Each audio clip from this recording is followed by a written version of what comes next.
Live from the Business RadioX studio inside Renaissance Bank, the bank that specializes in understanding you. It's time for North Fulton Business Radio.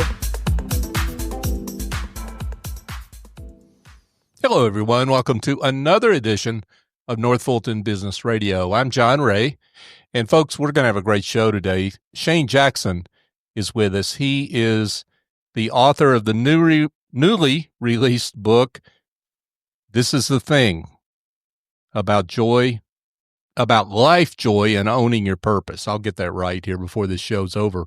Shane is the leader of Jackson Healthcare, and he's written a terrific book, and we're going to talk more about that book in just a second. But before we get to Shane, I just want to remind you that if you are stuck in the mega bank experience, and those kind of experiences exist not just in the real big banks, but sometimes even in the small banks, the banks that really don't want to deliver personal service. They don't really want to necessarily talk to you if you're a small business, medium-sized business owner. Here's the way they do business at Renaissance. Go to renaissancebank.com, pick out a branch, and call. They answer the phone. That's just the beginning of personal service at Renaissance Bank. So that's what the clients that I send tell me that they experience. So if that's the kind of experience you'd like for your business, go again to renaissancebank.com, find one of their local offices, and be in touch. I think you'll be glad you did. Renaissance Bank, understanding you, member FDIC.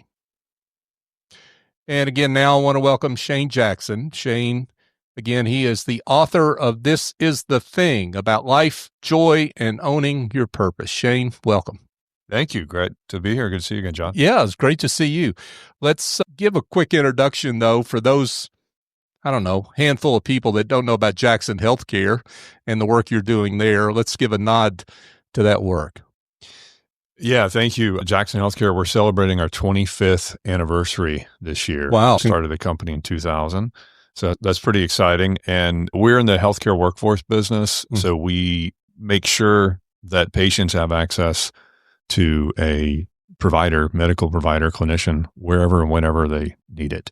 And so we do that through a lot of ways, putting doctors and nurses and therapists and kind of you name it to work temporarily, full-time basis, all over the country. We're in all 50 states. We have a lot of technology, telemedicine, and we do a whole bunch of different things, but it's all around making sure patients get care.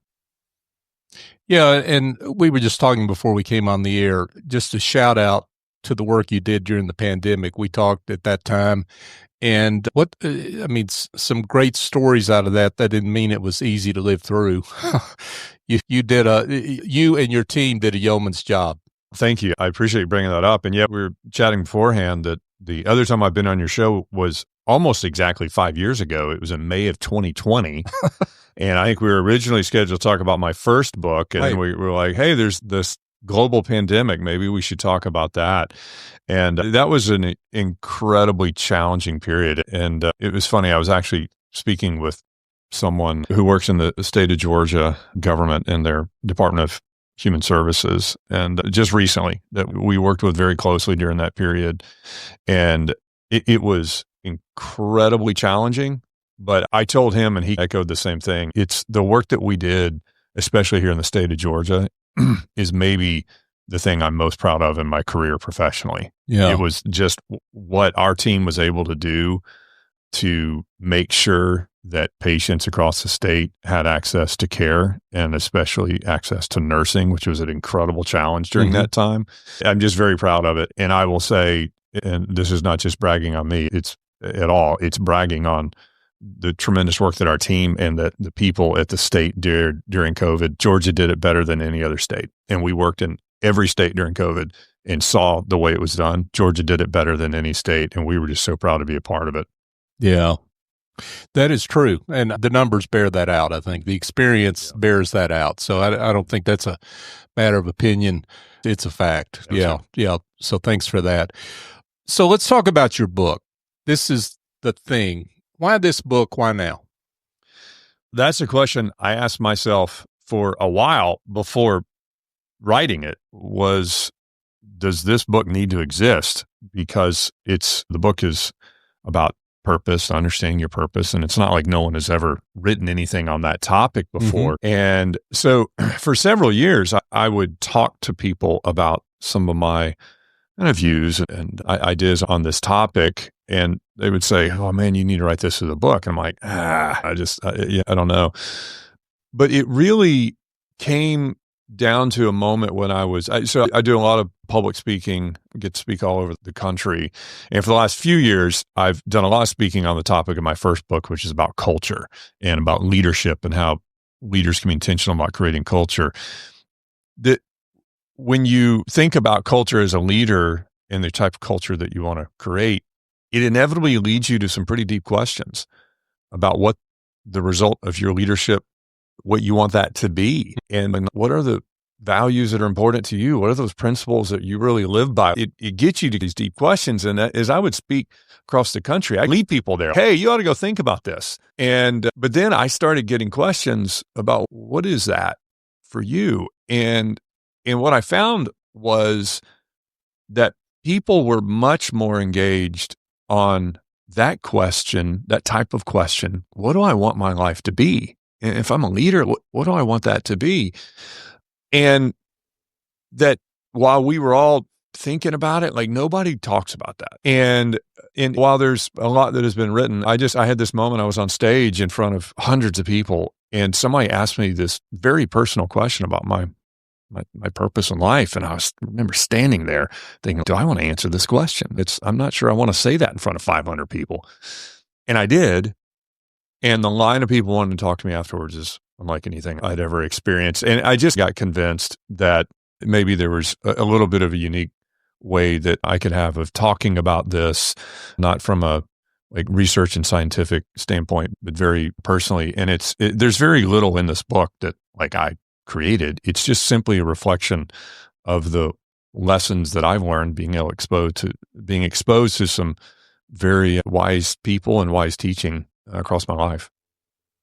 It strikes me that I'm certainly not an expert on all the books written on purpose, but one of the things I do know is that when I get, if I can make it a quarter of the way through a book, another book on purpose, and I'm not reading something about that author, something practical that's brought to the table, stories that are brought to the table, it strikes me as a little sterile, maybe. That I'd say that to contrast that to what's in your book. You've made this journey, which I think is one way to talk about your book, one that's story-filled, lots of great anecdotes that have bearing to the story and is practical. Did you set out to write it that way, or what? Talk about that. I think that's really just a reflection of the way I talk and communicate. After the book came out, one of the reviews that we got on it, and we were very fortunate to get a lot of really good reviews. I was a little bit scared and surprised when the reviews started coming. But one of the things that came back in the reviews was they talked about how vulnerable I was in some of the stories that I tell. Right.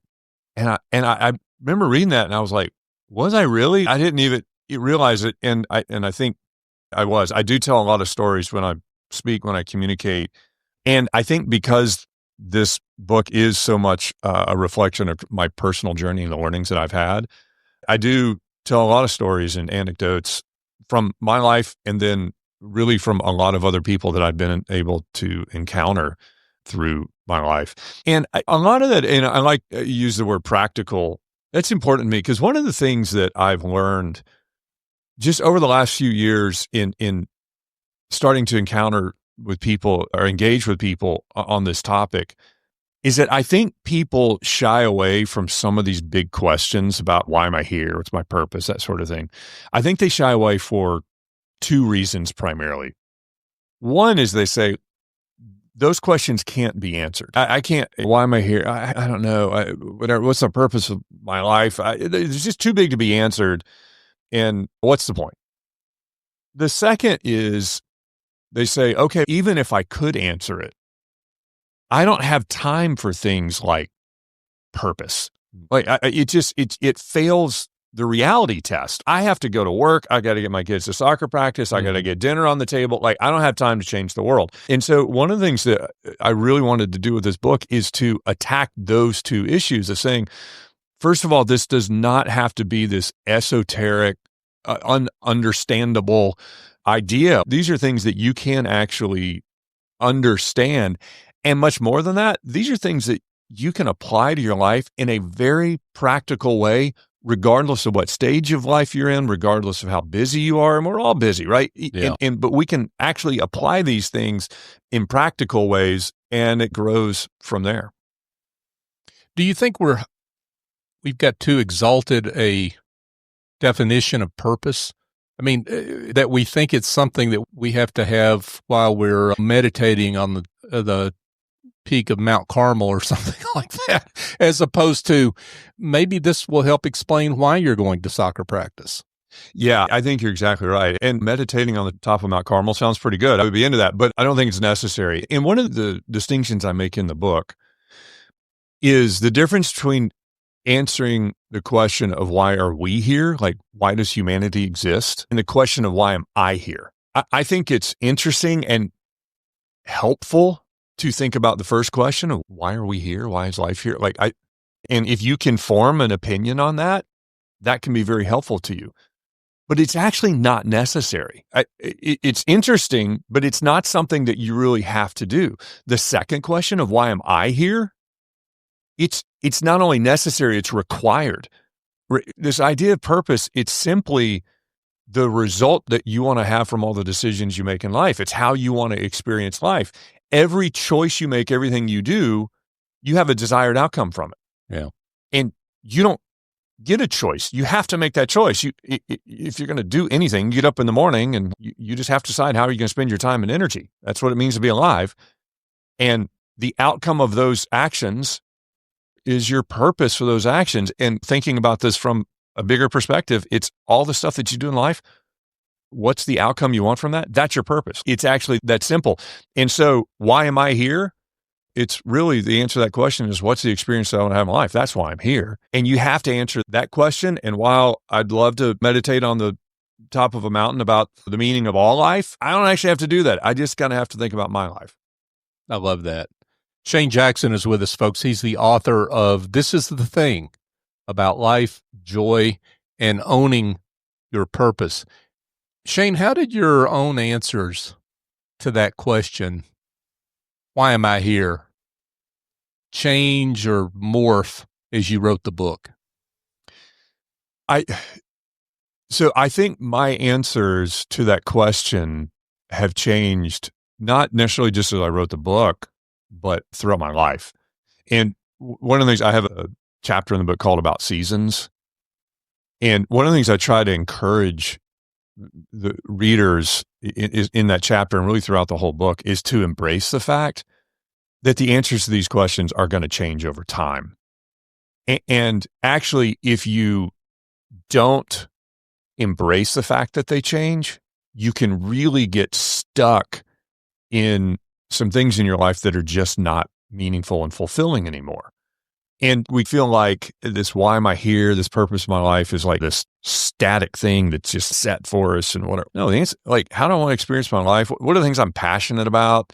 Give me energy. That changes as I age, as I mature, as I go through different phases of relationships, as my kids age, and all of that changes. And so I think it's a continual journey of exploring this and embracing the beauty in that this is a continual question I get to ask myself, embracing how incredible it is that I actually get to make that choice.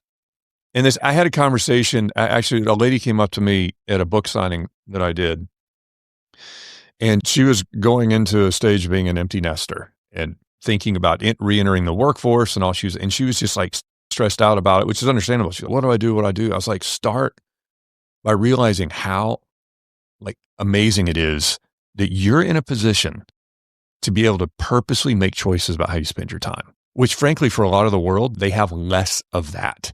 Yeah. And that's a beautiful thing. It can be a little overwhelming. You're like, okay, now what do I do? But that's the journey that we get to go on. Yeah, and we seem to, as a whole, everyone's different, but we seem to chase this illusionary idea that purpose is some fixed place. If we can just get there, then we've landed and everything's great. And what you're saying, what you just said and what you say in the book is that it is a process and it's okay to continue to evolve and to, if you want to say chase or pursue that idea throughout your life, all the way to the end of your life. Yeah, absolutely. And I love, you just brought up, it's like this illusion that it's this place that we get to.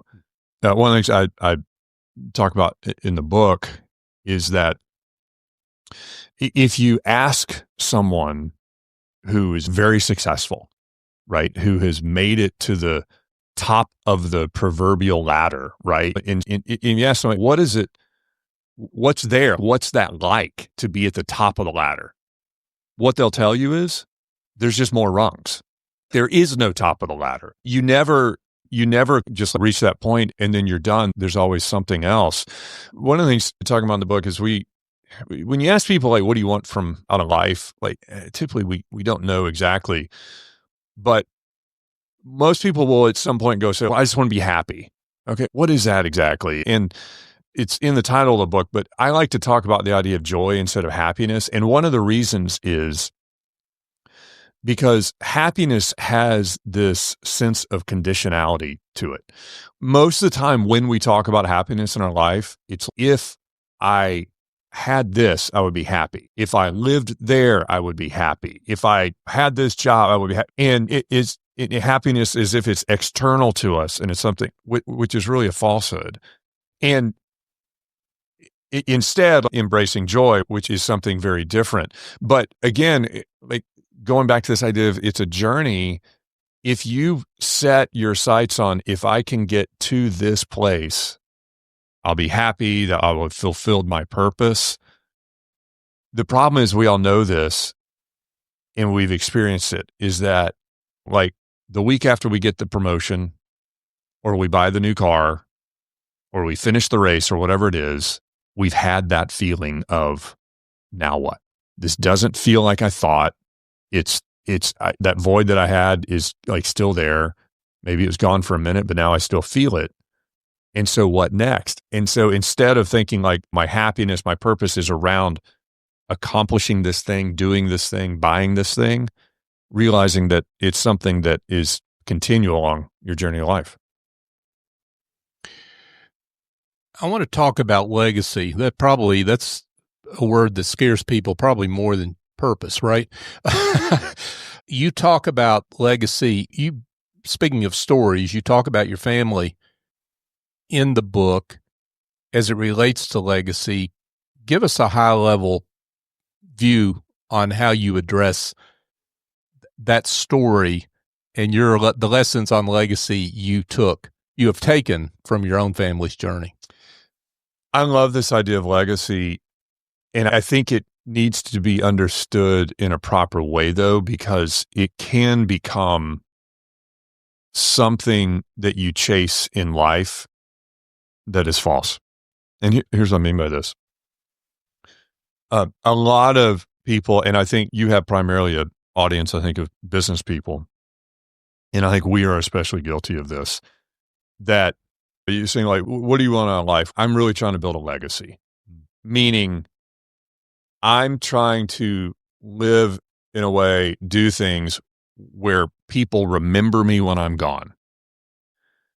Here's the bad news. Nobody's going to remember you when you're gone. Like, as a business person, we were talking earlier about like even your family. They're talking about in the book. Can you name your great grandparents? Yeah. Most people can't even name one. Some people know. It doesn't really matter what you do. Another example I give, and we're here in Alpharetta, like you drive around, how many streets that we drive on are named after people? Think about what you've got to do to get a street named after you. Like, it's got to be a pretty big thing. And we drive down these streets and we don't even realize they're people. It's just the name of the road. It's less remembering what this person did. Nobody's going to remember you. And so when your whole life is built around, I'm going to live such that people remember me, that's futile. It's not going to happen. The way I think is a healthier way to think about legacy is thinking about the impact that I have on people. Not because like I'm going to be remembered for it and have a statue put up or something, but because I get to experience that today and the beauty of that, and recognizing that the only proof that you ever existed is based on the impact that you have on other people. I have lots of wonderful things I like to do personally and by myself, and it's great. It's part of the way I experience life. Well, nobody's going to know that. You can't prove that I was here based on that. The only proof that you're going to have is the way that you impacted people. And thinking about your legacy from that perspective is, I think, much more valuable, and then allows you to realize that all the things that you do ripple through the people around you and through time. And the example I give in the book is I talk about two people in my family's history. One, and a few years ago, I got this really cool picture sent by a great aunt, and in my dad's side of the family, which is not a great story. My dad came up through the foster care system, and so he had a very rough childhood, very rough family. But this was a picture of, I think it was my great-great-grandparents, his great-grandparents, I think. Anyway, it was around the turn of the century, early 1900s, and they were bootleggers. And anyway, it's a really interesting picture, and they've got their kids behind them and the wagon that they used to move the alcohol and that sort of thing. And actually, I'm sorry, they were moonshiners. Their kids who are in the pictures became bootleggers during Prohibition. So anyway, and I just kind of make the point, people that make their living doing something illegal tend to make life choices that impact their ancestors in negative ways. And that's really what ultimately led my dad to being sent into foster care, right? Because of that. The flip side is my wife's great-grandparents who lived on a farm in East Texas.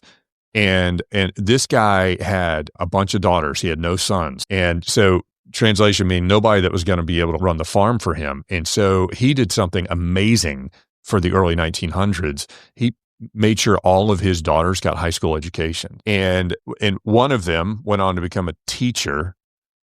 And she saw that a certain population of her students just couldn't learn. They were in like a one-room schoolhouse, and they just didn't learn the way others would. And nobody could, is one teacher in there, she couldn't support them the way that they needed. And so they would just drop out of school and all that. And so she went back, ended up getting her master's, coming back, started a new school. It was the first school in East Texas, I think maybe in all of Texas, that catered specifically to Black students with special needs.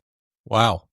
And that had never been done before. Yeah. And she created this legacy of education so that throughout generations, she went to her kids. It was just education was important because she saw what it did for these kids. And so she put her kids through college, and she told them, the way you're going to pay me back is you're going to put your kids through college. They did. They put their kids through college and said the same thing. And my wife came from that. And now our kids are in college, and we've told them the story. And we said, we're paying for you to go to college, and now you got to go live in such a way so that you can make sure that your kids get educated. And that's the legacy. But it all started based on the way that she was impacting those kids who were in her community. I think another piece or a lesson from that story, and thank you for telling it, to me, that section of the book alone is worth it, reading the book for, that the ripples you create, the important thing is that there are ripples. It's not where you are. And I think that's where a lot of people, it seems to me, get tripped up because they hear Shane Jackson, CEO of Jackson Healthcare, oh, he can create a lot of ripples, right? But where I am, I can't really create ripples that are meaningful. Nonsense. And that's part of what I think that story tells, because those ripples ended up forming Shane Jackson, CEO of Jackson Healthcare, right? Yeah, absolutely. From this teacher back in Texas. That's right. Yeah, I think you make such a great point. One of the things that I tell people is that when you gain clarity on your purpose, meaning simply how you want to experience life and the choices that you want to make, it's probable that you will start making some different choices.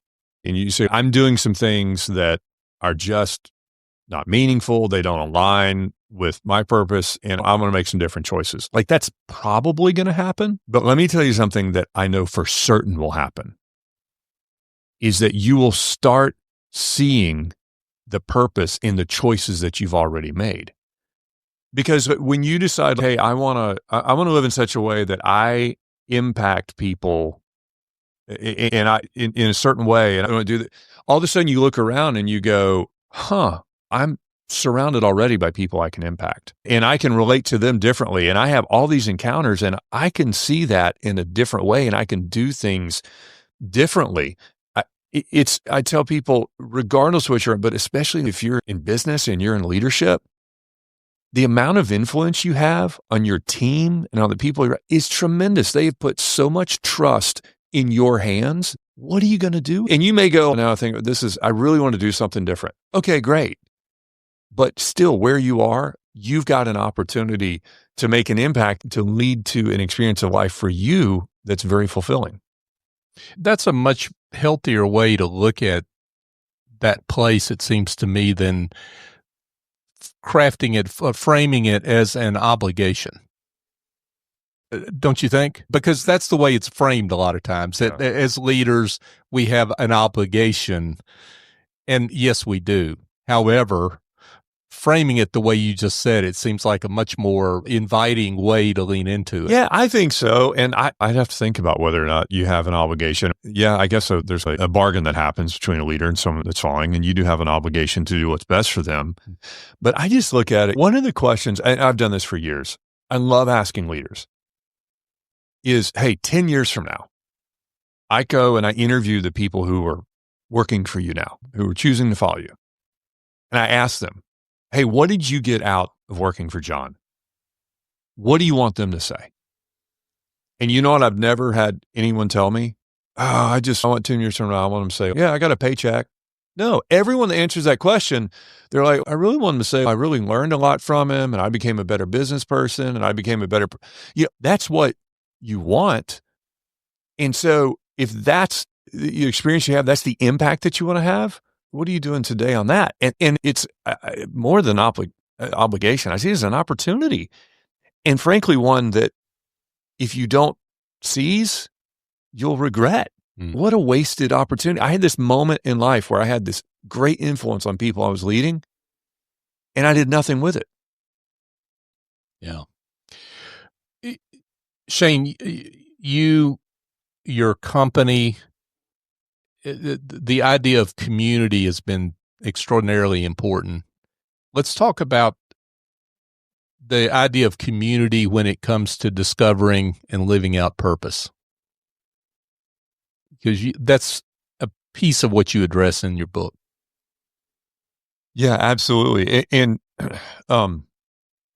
really the way I address it and talk about it is through the framework of relationships, and the fact that we are wired to be in relationships. If you think about our ancestors back when we were in caves and on the savannah and whatever, being alone meant being in danger.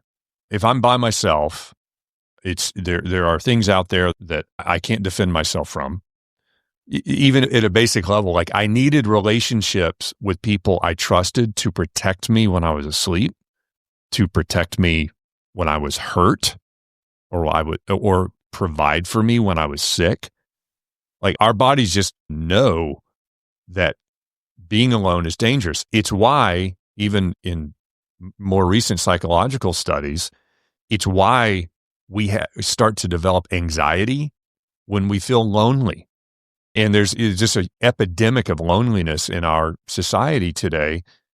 And loneliness is our body's, the anxiety around loneliness is our body's alarm to us of saying, danger, we need relationships. And those relationships show up in all kinds of ways, right? And I talk about in the book, like obviously the importance of our family, like those absolute closest relationships that we trust, but then also like our friendships.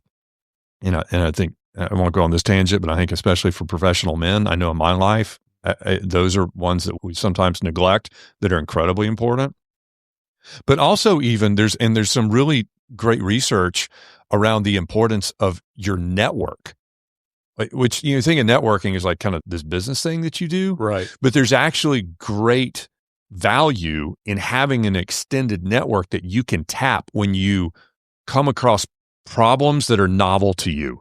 Like, oh man, I don't know what to do with that, but I know a guy who's been through that. Let me go ask him, whatever. And then those connectors, like, I don't know how to handle this, but I know somebody that might know somebody. There's actually great value to that. And there's a feeling, psychological feeling of safety that comes from having that network. And so I think as you're thinking about the way you want to live your life, we really need to make sure that we put some priority and some energy around developing those relationships that psychologically we really need. I'm curious about the response that you've gotten to the book, and maybe if there's a story and anecdote that has come out as you've spoken about the book, you've spoken one-on-one with people at book signings that have read the book. Is there any anecdotes that have come back to you that speak to you in terms of the impact that this book has had on those that have read it? Yeah, there's been several, and I don't want to betray any confidence, so I don't know if I'll give specific examples. I will say, since this book has come out, I have received notes from people that are some of the most meaningful things I've ever heard. Mm-hmm. Any one of those would have justified all the time I put in writing this book and just the impact that it's had. And that's very fulfilling, and that's meaningful to me for my life purpose. But I'll tell you, I've noticed a commonality from the people that seem to be very impacted by it. And it's people who have hit that point in life, which eventually all of us do, where we just go, this is not what I thought my life was going to be. And maybe going through a transition like the lady I talked about of becoming an empty nester, or have reached that point in business where I got the promotion, did all the things, and now I'm like, well, what's next? Or maybe got beaten down by some kind of a tragedy or a loss or just something like that. And it's now what? And eventually all of us hit those moments, but people that I've talked to that are in that or in one of those kind of seasonal transitions, those are the people I keep hearing from that they're like, Shane, this is very powerful. And the other group that I hear from, and this is actually funny, is from people who are maybe a little bit later in life, towards the end of a career or recently retired or whatever. And I have had some people that they come and they say, I am buying your book for all of my adult children. Because the things that you're saying, I wish I had thought about in my 20s instead of waiting to figure it out in my 50s and 60s. Anyway, yeah, that's been pretty neat to hear some of that. Yeah, that's really cool. So as we wrap up here, Shane, what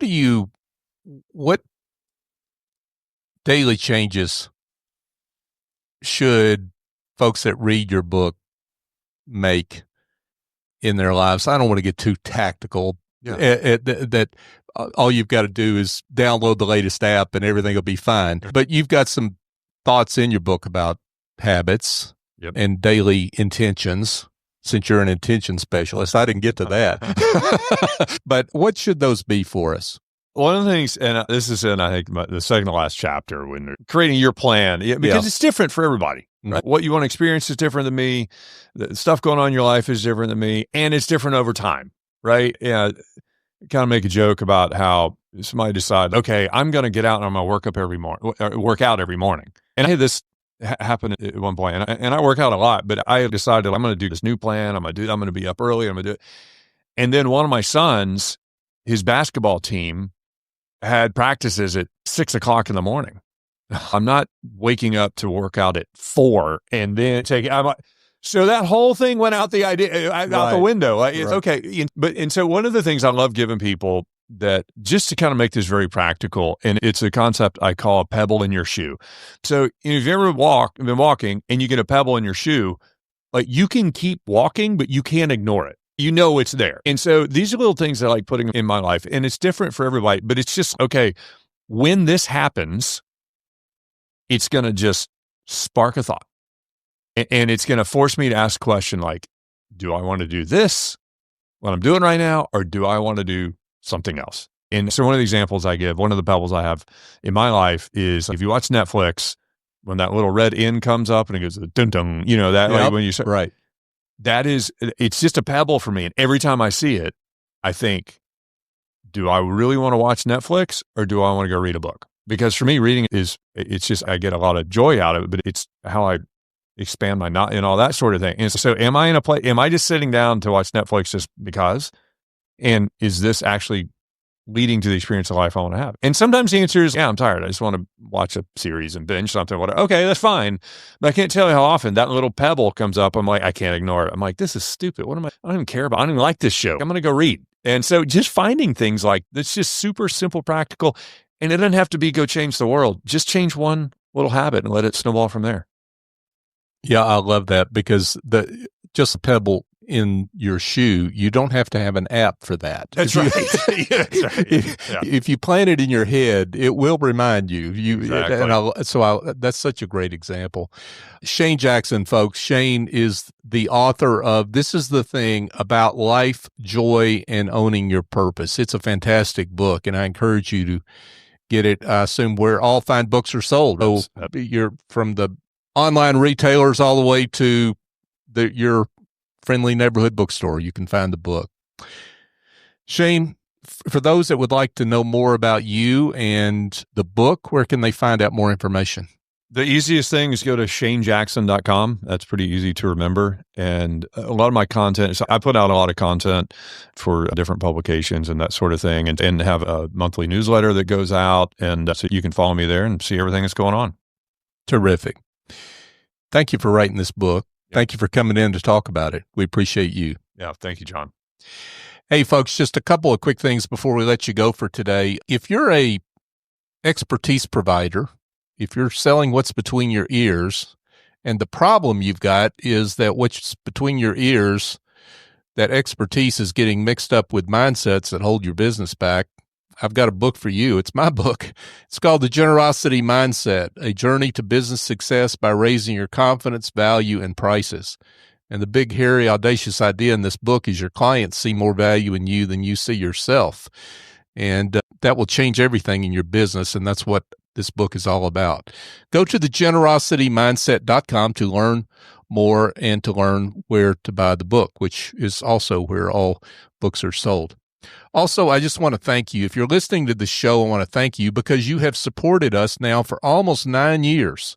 We're about to have our 9-year anniversary party here in a couple of weeks, sponsored through the Greater North Fulton Chamber of Commerce After Hours, Business After Hours. And this is show number 870. And I don't know what I thought when we started this show, but I certainly was not thinking 870.